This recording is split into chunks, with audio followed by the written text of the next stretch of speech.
ഏരൂർ പഞ്ചായത്തിൽ ഉപതെരഞ്ഞെടുപ്പ് നടക്കുന്ന ആലഞ്ചേരി വാർഡിൽ NDA സ്ഥാനാർത്ഥിയായി BJPയിൽ നിന്നുള്ള ഷൈനി മത്സരിക്കും. കഴിഞ്ഞ ദിവസം ആലഞ്ചേരിയിൽ ചേർന്ന BJP വാർഡ് കമ്മിറ്റി ഷൈനി ഉൾപ്പെടെ 2 പേരുടെ പേരുകൾ നിർദ്ദേശിച്ചു. ഇതിൽ നിന്നും ഒറ്റക്കെട്ടായി ഷൈനിയുടെ പേര് വാർഡ് കമ്മിറ്റി മണ്ഡലം നേതൃത്വത്തിന് കൈമാറുകയായിരുന്നു. ഇന്നലെ ചേർന്ന മണ്ഡലം നേതൃത്വം ഷൈനിയുടെ പേര് ജില്ലാ നേതൃത്വത്തിന് കൈമാറി. ജില്ലാ അധ്യക്ഷനാകും ഔദ്യോഗികമായി സ്ഥാനാർത്ഥിയെ പ്രഖ്യാപിക്കുക. തിങ്കളാഴ്ചയ്ക്കുള്ളിൽ ഔദ്യോഗിക പ്രഖ്യാപനം ഉണ്ടായേക്കാമെന്നാണ് BJP വൃത്തങ്ങളിൽ നിന്നും വ്യക്തമാകുന്നത്. ഔദ്യോഗിക പ്രഖ്യാപനം ഉടൻ ഉണ്ടാകുമെന്ന പ്രതീക്ഷയിൽ പ്രചരണ പ്രവർത്തനങ്ങളിലേക്ക് കടന്നിരിക്കുകയാണ് BJP. കഴിഞ്ഞ തെരഞ്ഞെടുപ്പിൽ 2ാം സ്ഥാനത്തെത്തിയ ഷൈനിയെ മത്സരിപ്പിക്കുന്നതിലൂടെ ഇക്കുറി വാർഡ് പിടിച്ചെടുക്കാമെന്ന പ്രതീക്ഷയാണ് BJPക്കുള്ളത്.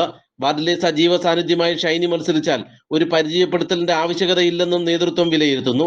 അതേസമയം ഇടത് വലത് മുന്നണികളിലും ഉടൻ സ്ഥാനാർത്ഥി പ്രഖ്യാപനം ഉണ്ടായേക്കാമെന്ന റിപ്പോർട്ടും പുറത്തു വരുന്നുണ്ട്. നാട്ടുവാർത്ത, ഏരൂർ.